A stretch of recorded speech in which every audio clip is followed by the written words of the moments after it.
할렐루야. 그럼 덮으시죠? 더우시죠? 예, 부채질 하도 괜찮습니다. 부채질을 하노라. 예, 오늘 말씀은 기도 응답을 넘어 영광으로 라는 제목으로 말씀을 나누려고 합니다. 예, 청교도들이 있죠. 우리 신앙의 선배. 청교도들은 잠자리에 드는 사람에게 이렇게 권면을 했다고 합니다. 잠자리에 들어가서 우리가 옷을 좀 벗잖아요. 옷을 벗으며 무엇을 벗을 때를 생각하라? 내 존재를 벗을 때를 생각해라. 그런 이야기를 했습니다. 그러니까 언젠가는 우리가 가지고 있는 권리라든지 소유라든지 내 존재까지라도 이제 내려놓게 될 텐데, 거기에 집중하지 말고 네 옷을 벗으면서 네 존재를 벗을 날을 기억하면서 청지기로 살아라. 이렇게 권면을 했다는 거예요. 참 소유, 존재와 옷을 연결시키는 통찰이 멋있죠. 그리고 또 이렇게 권면합니다. 옷을 벗었으면 이제 침대에 누울 거 아닙니까? 침대를 보고 장차 네가 누울 무엇을 보아라 생각해 보아라. 무덤을 생각해 봐라. 이것도 의미가 있는 이야기 같아요. 침대에 누웠는데 내일 아침 내가 눈을 뜨지 못한다. 그러면 바로 그 자리가 내가 죽은 마지막 자리 무덤이 될 것인데, 그 무덤에 누워서 마치 예수님께서 장사되어 3일 만에 부활의 아침을 맞은 것처럼 너도 그렇게 되기를 기도하면서 자라. 이런 내용이 되겠죠. 침대와 무덤을 이렇게 연관 짓는다, 연상한다. 또 좋은 통찰인 것 같습니다. 그리고 끝나는 게 아니에요. 이제 눕잖아요. 그 다음에 뭐 하냐면 이불 덮잖아요. 보세요. 이부자리를 보고는 장차 이불 뭘 생각해라? 수위를 생각하라. 그렇게 이야기를 했답니다. 지금 내가 이부자리를 덮지만은 언젠가는 내 몸을 수위로 감싸고 내 몸을 흙으로 덮게 될 텐데, 그것을 생각하면 오늘의 불만, 나의 불편한 잠자리가 불평스럽지 않다는 거예요. 그래, 감사하지. 오늘 이 자리에 누워서 안식할 수 있음을 감사하지.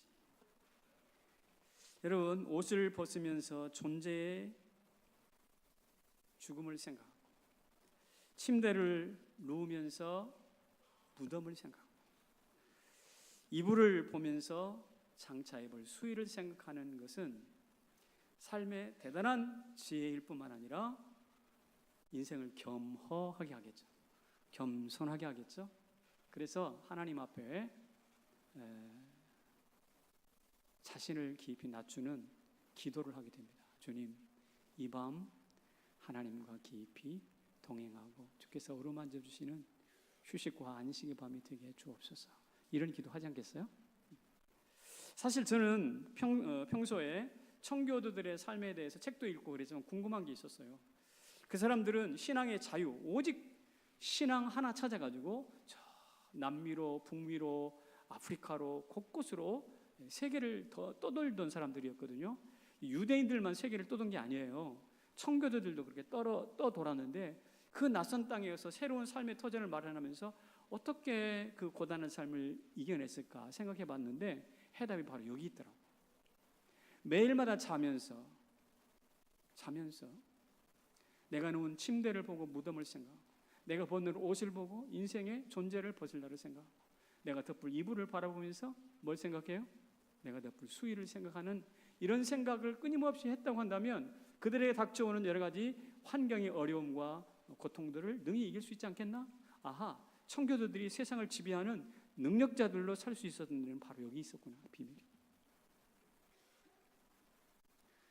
내 삶의 크고 작은 별 볼 일 없고 눕고 누워서 자고 이불 덮고 자는 그것까지라도 보통 사람들의 보통의 일을 가지고 하나님의 보좌 앞으로 하나님께 날마다 가지고 나가서 그것을 끌어붙여서 그것을 해석하고 그것을 자기의 영적 자산으로 삼는 것이야말로 멋진 통찰이 아닐 수가 없습니다.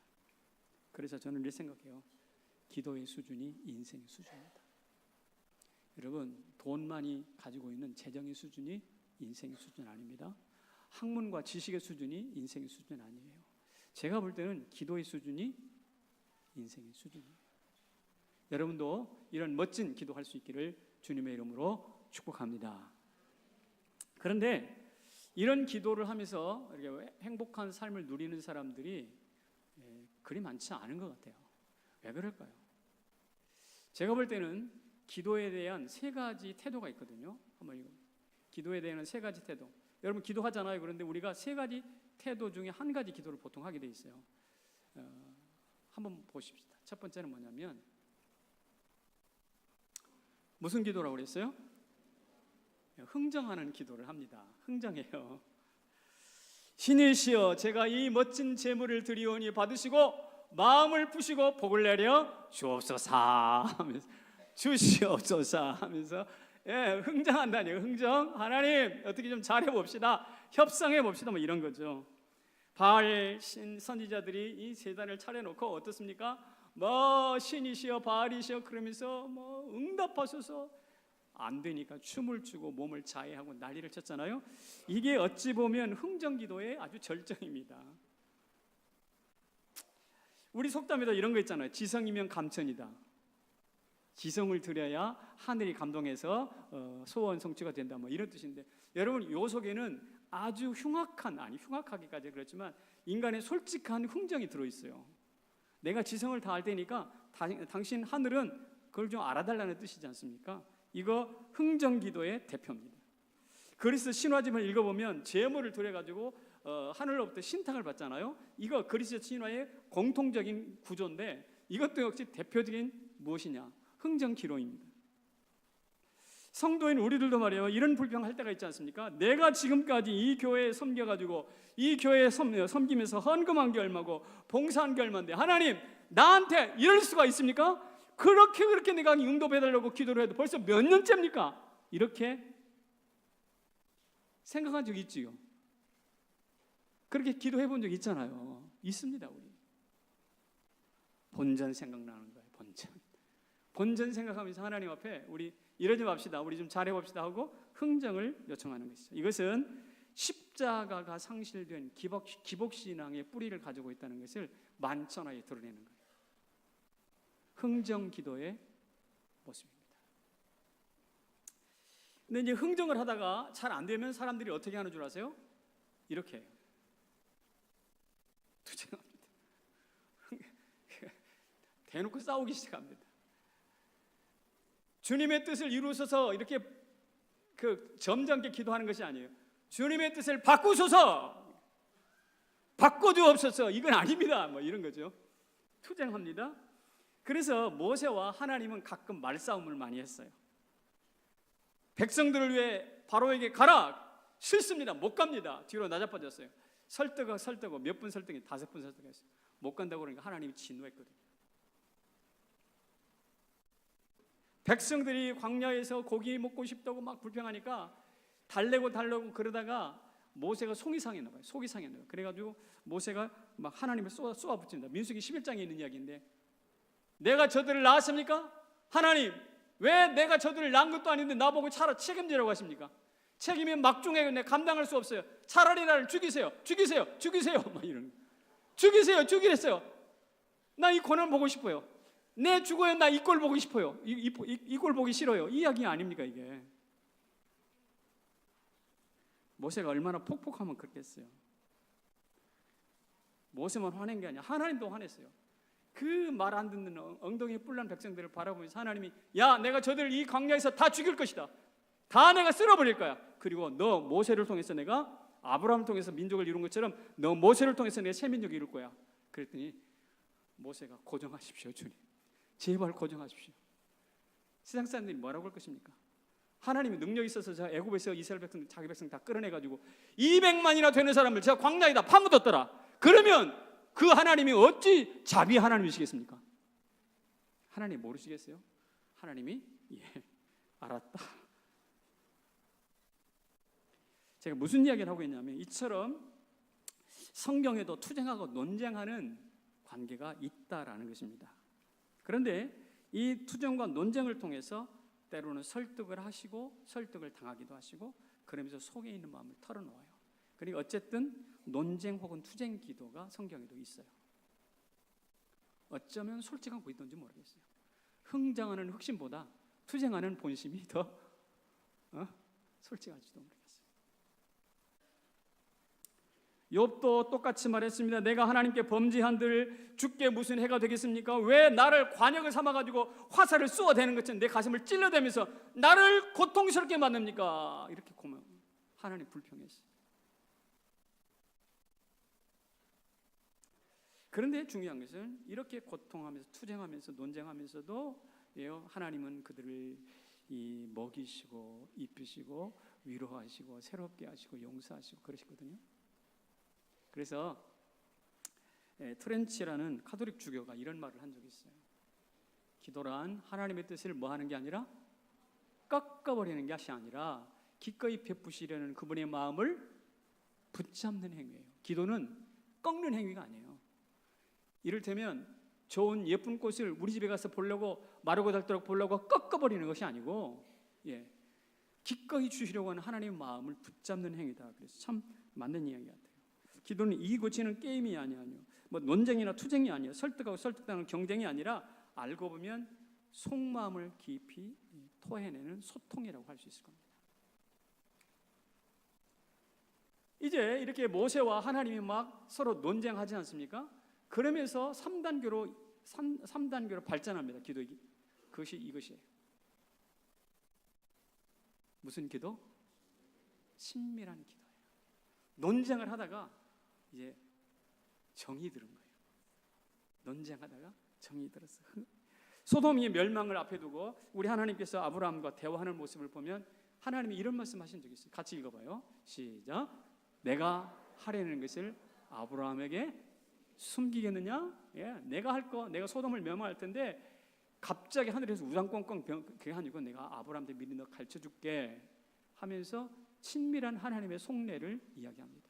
그러자 아브라함이 안 됩니다, 안 됩니다. 그러지 마시고 의인 50명만 있어도 그 성을 좀 살려주세요. 50명 너무 많은 것 같지? 그래서 45명 너무 많은 것 같아. 계속 30명, 40명, 20명, 10명. 몇 번을 뒤바뀌었는가? 5번. 5번을 뜻을 변개시키면서까지 하나님께 나와가지고 안 돼요. 5명이라도 괜찮겠습니까? 10명이라도 괜찮겠습니까? 이렇게 이 안에는요 친밀함이 숨어 있어요. 친밀함. 나 같으면 내가 하나님이라면 막 화를 냈을 거야. 너 남자야 이러고도 너 지금 몇 번째야 지금? 처음부터 10명이라고 말을 하든지 말든지 이게 뭐야 도대체?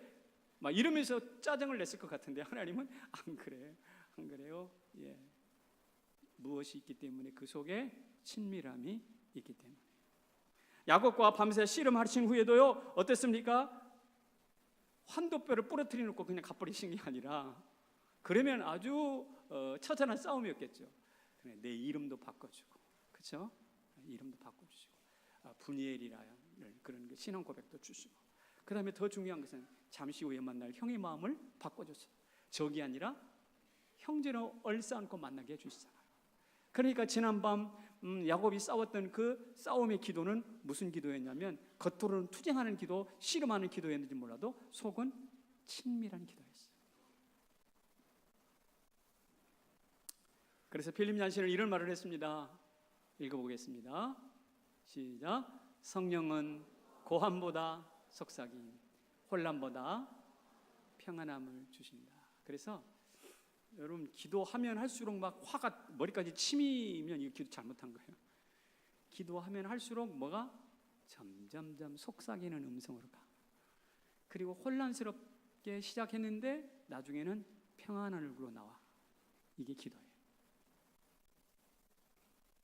왜 그러냐면 기도는 어떤 소리쳐 부르는 종교 행위가 아니라 심정을 통하는 친밀한 사귐이기 때문에 그렇습니다.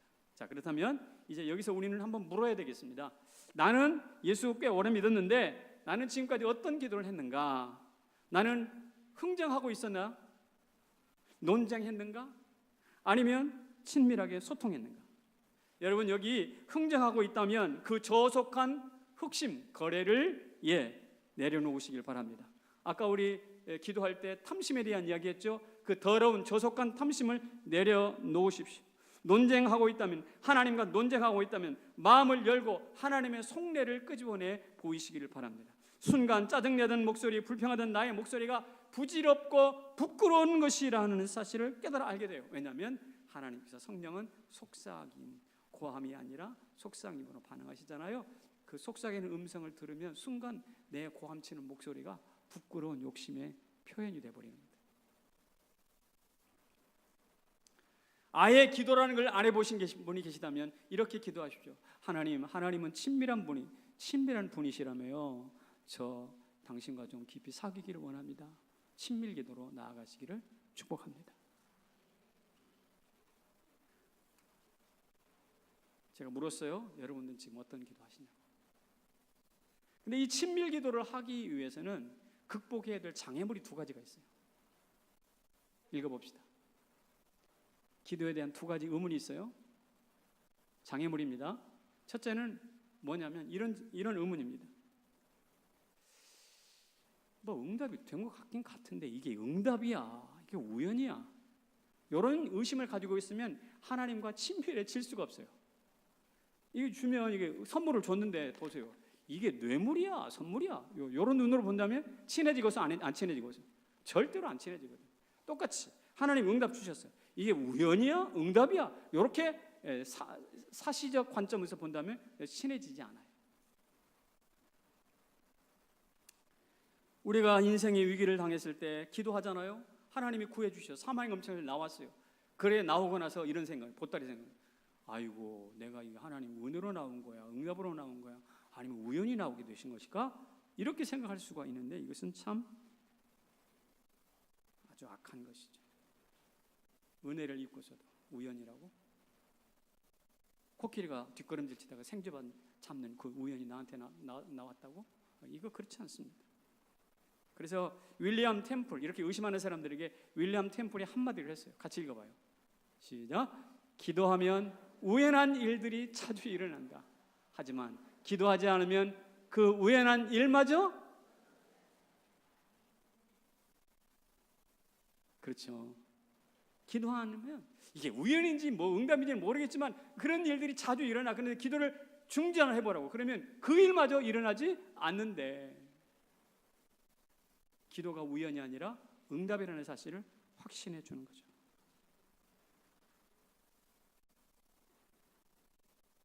여러분, 그런 측면에서 본다면 기도의 응답은 우리 일상에, 평범한 일상에 신비를 입히는 일이에요. 평범의 특별함을 입히는 거고 일상에 신비를 입히는 것이 기도예요. 인생이 지루합니까? 영화관 가지 말고 엉뚱한 데 달면 롤러코스터 타지 말고 기도의 자리를 가보십시오. 그 자리에서 하나님의 신비를 만나게 될 줄로 믿습니다. 제가 우리 필리핀 팀들하고 필리핀에 가서 산지까지 막 열몇 시간 차를 털털 걸며 올라가서 이제 높은 고산지 지대 예배당에 가서 첫날 밤을 이제 자게 되었습니다. 너무 피곤해가지고 예배당에서 다 불을 끄고 잠을 청하는데 전기불을 끄자마자 어떤 사건이 나타났을까요? 깜깜한데 예배당 천장에서 반딧불이 두 마리가 나타나가지고 춤을 추고 있어요. 반딧불 두 마리가 나타나가지고 불을 탁 끄니까 깜깜한데 반딧불이 윙 날려서 두 마리가 춤을 추고 있어요. 우리 김동덕 집사님 보셨죠? 기억하십니까? 여러분, 제가 한번 질문해 보겠습니다. 그게 우연한 일일까요? 하나님의 환영일까요? 거기 안 있어 봐서 모른다고? 근데 피곤해가지고 그날 하루 종일 털털거리 올라와서 잠자리에 누웠는데 불을 끕시다 그랬는데 천장에서, 그것도 실내 밖이 아니야. 야외가 아니라 예배당 아니야. 문 다 닫았어. 근데 언제 들어왔는지 그 반딧불이 휙휙 날아다니면서 에어쇼를 하더라고. 에어쇼, 불빛쇼. 제 마음에는 뭐냐면 얘야 오늘하고 수고했다. 여기까지 오늘하고 수고했어. 내가 환영한다. 반딧불 보여줄게. 여러분은 우연이라고 말할지 모르지만 저에게는 강력한 응답입니다. 이게 바로 삶의 신비를 입히는 거예요. 미안한 얘기지만 교회 예배당, 교회 정문 맞은편에 보면 술집이 하나 있었습니다. 제가 그 앞을 자주 지나러 다녔기 때문에 압니다. 창문에 이렇게 써놨어요. 여자 말을 잘 듣자. 취중 진담인지 농담인지 모르겠어요. 그리고 조그만 글씨로 또 이렇게 써놨습니다. 오빠, 나 술 먹여서 뭐 할래?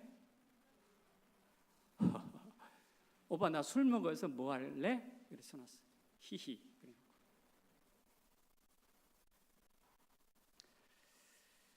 어쨌든 교회 코앞에, 정문 코앞에 술집이 있어서 마음이 불편했거든요. 저는 목사로서 이런 것 같아요. 너희는 기도해, 나는 여기서 술잔을 먹고 기도할 테니까. 너희는 찬송해, 나는 여기서 술 먹고 소리 지를 테니까. 마치 비웃는 것 같은 느낌이었습니다. 제가 그 앞을 지나가면서 항상 자주 기도했습니다. 뭐라고? 주님, 교회 앞에 술집은 부당합니다. 거기까지. 뭐 어째 주세요, 이래 주세요 이런 말 안 했어요. 주님, 교회 앞에 술집은 부당합니다. 그리고 제가 유심히 살폈어요. 오실 때 보셨나요? 이번 주간에 얼마나 더웠습니까? 더웠는데 아침에 제가 교회를 나오는데 뚝딱뚝딱 망치 소리가 나요. 와서 보니까 그 간판, 술집 간판을 떼고 있더라고. 문 닫았어.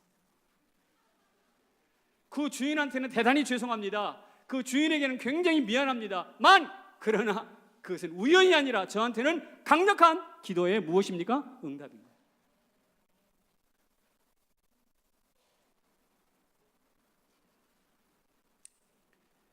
속으로 이거 목사님 울 말도 마세요. 그것은요 그냥 장사 안 돼가지고 요새 전부 다 불경기라잖아요. 장사 안 돼가지고 문 닫은 거예요. 무슨 기도 응답은 이렇게 비아냥거릴 수도 있겠지만요. 아니요, 그렇지 않습니다. 그래서 칼 라너라는 사람이 이런 이야기를 했습니다. 같이 읽어봐요. 시작. 기도는 일상에 파묻힌 내게 영원의 햇빛이 비치도록 하늘의 작은 구멍을 내는 것이다. 기도, 너무 평범해가지고 너무 지루한 일상에 기도를 통해서 하늘의 신령한 빛이 쪼이도록 뭘 내? 조그만 구멍을 낸대. 그 구멍을 통해서 빛이 들어오겠죠. 그 구멍을 통해서 때로는 단비가 내리겠죠. 여기 인생에 깜깜하고 지루하고 재미없고 그래서 죽고 싶은 사람이 있나요? 부탁합니다. 기도를 통해서 여러분의 인생 하늘에 작은 구멍을 내시기를 바랍니다. 거기에서 생명도 나오고 빛도 나오고 그러는 것이죠. 그래서 여러분이 지루한 인생이요, 드라마틱한 인생이 될 줄로 믿습니다. 너무나 평범한 인생이 하나님의 신비가 공급되어서 살맛나게 될 줄로 믿습니다. 이게 바로 응답인가 우연인가, 우리가 그것을 넘어 극복하고 나면 하나님이 우리 가운데. 두 번째, 이런 의심을 극복해야 됩니다. 왜 내 기도만은 응답되지 않지? 어디 보면 간증집에 가보면 강사님 이야기 들어보면 이렇게 해서 응답하시고 저렇게 하나님 응답하시고 응답 천지야. 근데 유독 나한테는 응답이 안 되네. 왜 그러는 거야? 하나님 왜 나한테만 인색하십니까? 이런 생각 해봤어요, 안 해봤어요? 솔직하게 해봤어요, 안 해봤어요? 해봤어요. 여기 응답인가 우연인가 이런 생각도 해봤고, 왜 다른 사람 기도는 다 되는데 내 기도는 응답이 안 되는 거야? 이렇게 박탈감을 한두 번은 다 가져봤을 거라고요. 그런데 말이죠, 기도 생각해 보십시오. 만약에 가정입니다. 기도하는 사람 모두의 기도가 다 응답된다면 하나님 마음이 후하셔가지고 어떻게 될까요? 지금부터 7, 80년 전에 미국에서 마이카 시대가 열렸습니다. 마이카 시대. 포드 자동차에서 자동차를 막 엄청나게 생산하고 마이카 시대가 열렸어요. 그 결과 지금 어떻게 됐나요? 지구에 온난화 현상이 왔어요. 모든 사람이 기도 응답해가지고 차 하나씩 가진 건 너무 좋아. 그런데 결과적으로 뭐가 돼? 오늘 우리가 뜨겁게 살고 있어요. 그러니까 기도가 다 응답되고 모든 사람이 다 차를 가지는 게 꼭 좋은 것은 아니겠다는 생각이 들지 않아요? 모든 사람이 복권을 샀어요. 근데 다 1등 당첨되게 주시옵소서 기도해. 그래, 하나님 후회가지고 그래 내가 당첨시켜 줄게. 그래가지고 까보니까 1등이 20만 명이야. 그러면 수십억 재산이 다 몇만 원, 몇십만 원밖에 안 돼, 1등이. 그러면 그것은 이미 복권이 아닌 거죠. 자, 기도가 모두 응답될 때 나타나는 현상을 아시겠습니까? 자, 그러면 선한 사람들만 기도합니까? 도둑놈들 기도 안 할까요? 이 집을 털면서요. 주여라고 부르지는 않겠지. 신이시여, 당신이 있다면 내가 붙잡히지 않게 주옵소서. 무사히 일을 치르게 해주. 그것을 또 응답해 줬다고 해봐. 그러면 온 동네가 성공한 도둑놈들 판들이라고. 강도들은 또 기도 안 할까? 역시 마찬가지. 세상이 어떻게 살 수 없는. 엊그저께 월드컵이 됐는데 월드컵 축구 선수들이 우리가 이기게 주시옵소서. 그래가지고 다 하나님이 응답해 주셨다고 한다면 어떻게 될까? 동네 축구가 돼. 동네 축구가 월드컵 축구가 아니라 너도 나도 다 이기니까. 이길 놈은 이기고 질 놈은 져야지. 그래야지 월드컵인데 너도 나도 다 이겨. 그러면 하다가 무승부. 기도는요, 우리 욕심을 채우는, 탐욕을 채우는 판도라 상자를 여는 열쇠가 아니라는 사실을 아셔야 됩니다. 그래서 한번 보십시다. 기도가 응답되지 않기에 세상은 탐험의 대상이에요. 신비의 보고예요. 겸손을 배울 경건의 무대예요. 저건 내가 한 이야기예요. 가만히 생각해보면 그렇더라고요. 기도가 응답되지 않으니까 그 기도 응답을 모색하고 탐험하고 연구하는 게 탐험의 대상이에요. 세상에. 신비가 닫혀 있기 때문에 저 속에 뭐가 있을까? 신비의 보고로서 다 궁금해지는 거예요. 살맛이 나요. 저는 여러분들을 축복합니다. 하나님과 친밀한 기도로 나아가시기를 축원합니다. 그런데 친밀한 기도로 나가기 위해서 이게 응답인지 우연인지 요 의심 극복하시길 바라고, 왜 내 기도만 안 들어주시는 거야? 라는 이 서운함도 내려놓으시길 바라요. 그럴 때 하나님이 정말 우리 안에 뭐라고 하시는가? 친밀한 기도로 다가오세요. 그리고 친밀한 기도를 하게 되면 이렇습니다. 같이 읽어볼까요? 시작.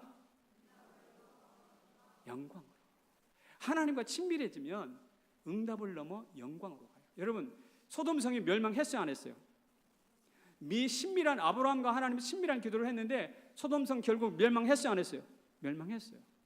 응답 기도 안 된 겁니다. 그런데 하나님은 영광스러워져요. 예수님이 죽느냐 사느냐 아주 절실한 기도를 했던 단 한 번 아주 절실한 기도했던 곳이 있어요. 겟세마네 동산에 땀방울이 피가 되도록 하지. 그런데 하나님이 그 기도 들으셨어요, 안 들으셨어요? 안 들으셨어요. 친밀한 자리, 그 자리에 아버지여 내 뜻대로 마옵시고 아버지 뜻대로 합시다. 아버지야 아버지라고 불렀는데 그 친밀한 기도에 하나님이 안 들으셨거든요. 왜 그랬을까요? 기도의 응답보다 더 중요한 것은 십자가에 죽어서 모든 사람들의 구주가 되시는 그 영광을 드러내는 것이 더 중요했기 때문에 그래요. 여러분, 제가 성경 구절을 몇 개 지금 설명해 드릴 텐데 이 모든 기도가, 이 모든 치유 사건들이 다 영광과 연관되어 있다는 사실을 알게 될 것입니다. 한번 볼까요? 마태복음 말씀인데 같이 읽습니다. 시작.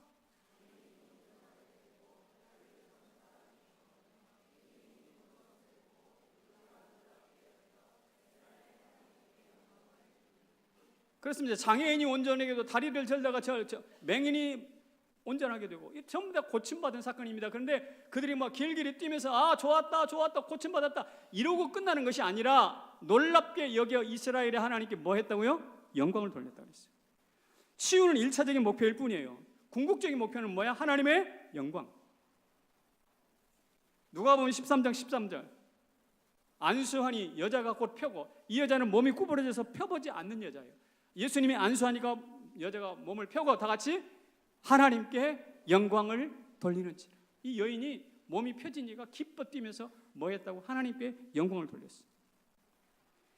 그래서 치유를 우선하는 것이 아니라 치유보다 영광을 앞세울 수 있는 안목, 이것이 성경의 일관된 사상입니다.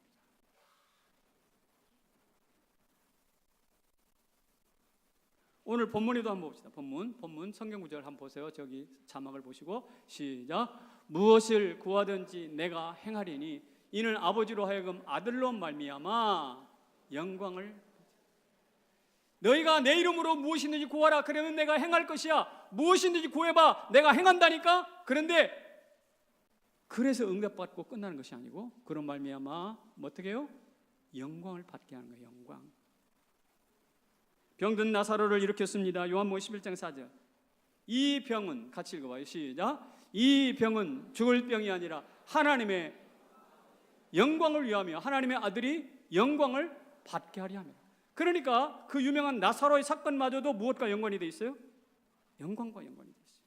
그러므로 영광 우리가 치유 사건 그래서 누가 고침받았다 어쨌다 이렇게 읽고 끝내버리려고 하지만 성경 그 뒷머리에다가 명확히 이 기적이 나타난 이유를 밝혀두고 있다니까. 무엇을 위해서? 하나님의 영광을 위해서. 이 영광을 제외하고는 기도가 안 됩니다. 그래서 이 영광을 배관시하고는 기도가 응답이 안 되고 응답돼도 쓸모가 없는 거예요. 바울이 말이죠, 자기 동족들의 구원을 위해서 얼마나 애달게 기도했습니까? 저 생명책에서 제 이름을 구워 제외해버리는 한이 있더라도 저 유대인들을, 우리 동족들을 구원해 주시옵소서. 이런 간절한 기도를 로마서 9장, 10장, 11장에 압축해놨어요. 로마서의 가장 중심에 그것을 압축해놨다고요. 근데 그 중심에 압축해놓을 때 유대인들이 돌아왔나요? 안 돌아왔나요? 안 돌아왔어요. 아직 안 돌아왔어요. 유대인들 아직도 하나님을 저항하고 있었어요. 그런데 그 성경을 쭉 쓰면서 그 마지막 로마서 11장쯤에 이런 말을 해놨어요. 같이 읽습니다. 시작. 깊도다.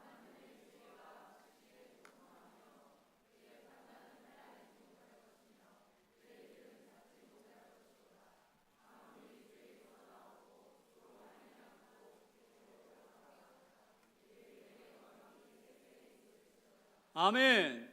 아직 간절히 기도했음에도 불구하고 아직 돌아오지도 않아. 아직 하나님께 전부 다 등 돌리고 있어 유대인들이. 그럼에도 불구하고 깊도다 그래요. 하나님의 지혜와 지식 풍성하며 그의 판단은 헤아리지 못하고 그의 길은 찾지 못하겠다. 장차 하나님이 우리 민족을 어떻게 이끌어 가실지 알 수 없구나. 만물은 주에게서 나오고 돌아가고 주님께로 돌아갈 것이다. 우리 민족도 마찬가지일 거야. 그리고 마지막 최종 결론이 그에게 뭐? 영광. 자, 바울을 봐도 그렇고 복음서를 살펴봐도 그렇고 어디를 살펴봐도 기도가 있는 곳에는 마지막 영광이 있더라. 사랑하는 성도 여러분, 따라서 우리 여러분의 기도에 하나님의 영광이라는 최종적인 목표를 설정하시기를 주님의 이름으로 축원합니다. 영광. 그런데 생각해 보십시오. 응답받고 딱 끝나면 밥 얻어먹고 고맙다는 이야기도 안 하고 쌩 나가버리는 사람과 같아요. 응답받고 끝나면 남한테 밥 얻어먹었는데 고맙다 소리도 않고 싹 안면 뭐 한다고 그래? 안면 몰수하고 가는 거예요. 사람이 아니지. 근데 기도에서 영광을 빼버리면 그렇게 돼요. 우리가 알아야 될 것은요, 영광을 하나님께 돌리잖아요. 그러면 그 영광이 넘쳐서 너무 넘치기 때문에 나에게로 흘러와. 이게 영적인 원리예요. 내가 스스로 올라가려고 막 발버둥 치면 떨어져. 그러나 하나님을 높이십니까? 기도 응답으로 하나님을 높이십니까? 그러면 하나님이 여러분도 높이십니다. 이게 영적인 원리예요. 우리 모두 이런 삶을 살아갈 수 있기를 주님의 이름으로 축원합니다. 그래서 다니엘이 이렇게 말하잖아요. 풀무불 앞에서 내가 풀무불에 들어가도 하나님이 나를 고칠 것입니다. 그러나 다 같이 그리하지 아니할지라 나는 절하지 않겠습니다. 왜? 이 풀무 너머에 하나님의 영광이 있다는 사실을 알기 때문입니다. 따라서 우리는 이런 기도의 내용들을 살펴보았습니다. 따라서 여기에서 우리가 한 가지 중요한 결단을 해야 돼요. 기도는 낭비냐 뭐다, 이런 시간 낭비다, 이런 생각들을 많이 가지고 있을 텐데 한번 보십시다. 낭비를, 무슨 낭비를? 거룩한 낭비를 두려워하지 마라. 기도하다 보니까 응답이 안 되는 수가 있어요. 그래서 시간 낭비인 것 같아요. 그러나 그건 낭비가 아니라니까요. 그런데 그 낭비에다가 거룩한 낭비처럼 보일지. 근데 그 낭비를 두려워하지 마라.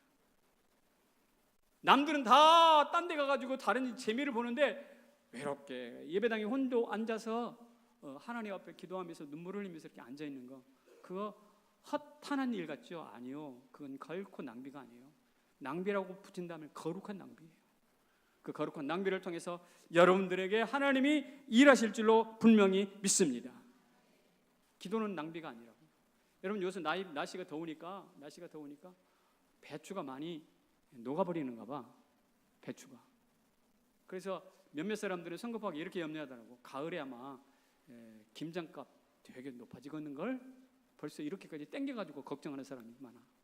근데 여러분 이것은 단견이라고 생각합니다. 아까 말씀드렸지만 배추는 녹을 수 있겠죠. 그러나 다른 과실들 보세요. 얼마나 맛이 있어요. 당도가 높아지잖아요. 가을에 햇빛이 쨍쨍 내려쬐니까 어때요? 쌀이 토실토실하게 올라가요. 만약에 빛이 없잖아요. 햇빛이 없잖아요. 벌써 일조량 부족해가지고 쭉정이 돼버리는 것을 염려하게 되거든요. 그러니까 더워가지고 부채 붙이는 건 내가 인정해요. 부채 붙이는 인정하는데, 그러나 나는 부채를 붙일지라도 내가 더워서 쩔쩔맬지라도 이 곳 어딘가에서는요 기쁨이 넘치고 따뜻한 태양을 즐기는 존재들이 있다니까. 그러니까 기도도 마찬가지예요. 이 더위가 쓸데없는 것이 아닌 것처럼 기도가 낭비처럼 보인다 할지라도 낭비처럼 보이는 그 기도를 통해서 하나님은 뭔가 일을 이루신다고요.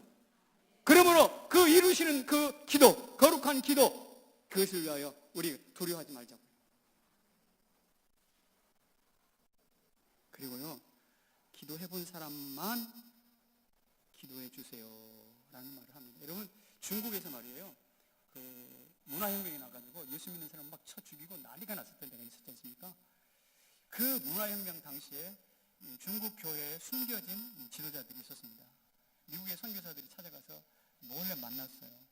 이거 수고하십니다. 우리가 어떻게 무슨 도움을 좀 드릴까요? 그랬더니 이 사람들이 우리를 미국으로 데려다가 주세요, 해주세요, 먹을 것을 주세요, 이러지 않았어요. 이 사람들이 했던 말이 대부분 뭐냐면 그냥 기도만 해주세요. 그냥 기도만 해주세요. 현실적으로 좀 도움이 필요한 게 있잖아요. 제가 좀 도와드릴 마음이 있으니까 말씀하세요. 그랬더니 뭐라고 그래요? 이부자리를 주세요. 뭘 주세요? 아니고 그냥 기도만 해주세요. 왜 그랬을까요? 왜 그랬을까요?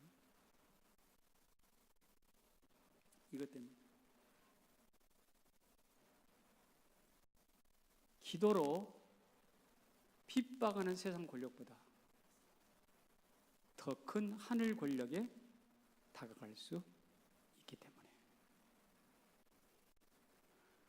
그냥 기도만 해주세요 라고 말을 하는데, 왜 기도라고 말하는가? 기도는 모택동의 그 되도 않는 핍박에서 우리를 구원해 주는 그 권력보다 그것보다 더 큰 하늘 권력에 접근할 수 있는 길이기 때문에 그렇다는 거예요. 자, 이만하면 기도해 주세요 라는 말이 얼마나 위력적인 말인지 아시겠죠? 옆에 있는 분들에게 한번 인사합시다. 기도해 주십시오. 이번에는 다시 기도해 줄게요. 시작. 얼마나 멋진 일. 설령 그 기도가 응답이 되지 않는다 하더라도 그것은 기대로 남아요. 그래서 한번 읽어봅시다. 응답되는 기도는 뭐로 남고? 열매로 남아요. 열매가 있잖아요. 그 다음에 응답되지 않는 기도는 뭘로 남을까? 기대. 응답이 안 되니 장차 어떻게 하나님께서 나에게 응답하실까? 기대감이 있잖아요.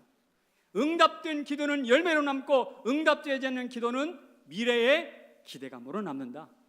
그래서 우리는 뭐라고 답변하는가? 기도해 줄게. 기도해 주세요. 다시 한번 시작. 기도해 주세요. 기도해 줄게. 너무나 멋진 거예요. 기도가 어떤 위력이 있는지 이야기를 하나 하고 마치겠습니다. 2차 대전 때 우리 노르망디 상륙작전을 아시죠? 노르망디 상륙작전만큼 유명한 철수작전이 있습니다. 독일군한테 막 밀려가지고 영국군이 철수할 때 덩게르크 철수작전이에요. 덩게르크라는 영화가 있어요? 영화 있어요? 영화 광이 여기 앉아있네. 영화가 재밌어요? 모르겠는데 덩케르크라는, 이 덩케르크는 어디냐면 저 그 영국하고 프랑스가 이렇게 바다를 놔도 일본과 우리나라처럼 맞보고 있잖아요. 그럴 때 이 벨기에가 여기가 있고 프랑스 국경 중간쯤에 프랑스 땅에 국경 쪽에 있는 항구 도시예요. 여기서 배를 타고 조금만 가면 영국의 그 대륙이 영국의 도시 땅이 나오는데, 지금 이 독일이 막 프랑스라 벨기에 막 전 유럽을 막 휩쓸어 버리는 거예요. 탱크를 가지고. 그래가지고 싸우러 갔던 영국군이 방어막이 무너져 버리니까 철수를 해야 돼요. 거기 있다가는 다 몰살하니까. 그래서 영국군이 이제 퇴각해가지고 저 북해에 있는 덩케르크 항구 쪽으로 막 이제 도망 나왔어요. 그 인원이 몇 명이냐면 34만 명이에요. 엄청난 인민. 34만 명. 근데 34만 명이 전황이 어려울 때 철수를 하려고 그러니까 배가 많지 않잖아요. 그리고 독일군이 공중 폭격을 하고 있었어요. 그리고 독일군이 계속해서 이제 폭격뿐만 아니라 육군이 밀고 올라오니까 빠른 시간 내에 많은 사람을 하려고 하니까 날씨 안 도와주죠. 배는 없죠. 정말 난망이라고, 난망. 어려운 때였어요. 그때 처칠이 이렇게 이야기합니다. 국민 여러분, 우리는 포기하지 않고 끝까지 싸울 것입니다. 국민 여러분, 우리를 위하여 기도해 주십시오. 우리를 위하여 기도해 주십시오. 그러자 어떤 일이 발생했냐면 히틀러가 명령을 내립니다. 앞에서 진격하는 보병과 뒤에서 지원해주는 포병 간격이 너무 많이 벌어졌으니까 보병들아, 빨리 가지 말고 천천히 가. 빨리 가가지고 지금 이 덩케르크 항구를 점령해야 되는데 그러지 말고 어떻게 하라고? 천천히 가래. 오히려 연합군을 도와주는 명령을 내립니다. 왜 그랬는가? 독일 공군 장교 한 사람이 우리가 비행기로 폭격만 해도 덩케르크 항구를 초토화할 수 있습니다. 육군이 가든 안 가든 그건 별 문제 없습니다. 뭐 이렇게 큰 소리 호언장담을 했어요. 그것을 사실로 받아들였대. 그러니까 히틀러의 오판입니다. 그게. 그 사이에, 그런 사이에 교두보를 하나 만들어놨는데 교두보도 일단 포기하고 철수를 해. 그 덩케르크 항구에 가장 가까운 곳에 교두보 하나 만들었는데 그것도 철수를 해. 함께 가야 돼. 함께 밀어붙여야 돼. 너희들 먼저 가다가 함정에 빠져서 죽어. 뭐 이런 이야기입니다. 그래서 앞서 공격하던, 기세좋게 공격하던 독일이 주춤하면서 템포를 늦췄어요. 그 사이에 우리를 위하여 기도해 주십시오라고 말했던 그 소리를 듣고 영국의 배를 가진 모든 사람들은 그 포탄 떨어지는 덩케르크 항구로 다 모여들어. 고깃배도 몰려들고 심지어 요트까지 왔대. 개인용 요트까지 와가지고 사람들을 실어나르는데 9일 동안 무려 34만 명이 안전하게 퇴각합니다. 철수합니다. 이것은 상륙작전, 노르망디 상륙작전 못지않게 유명한 철수작전이에요. 만약에 이때 34만 명이 몰살했다면 노르망디 상륙작전 존재하지 않아요. 이 이야기를 왜 하냐면 이 경각을 다투는 이때 우리를 위하여 기도하여 주시옵소서.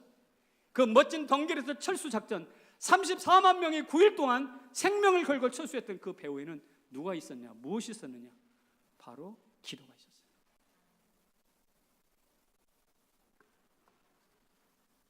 이 기도를 여러분의 것으로 삼으시기를 주님의 이름으로 축원합니다. 자리에서 일어나실까요?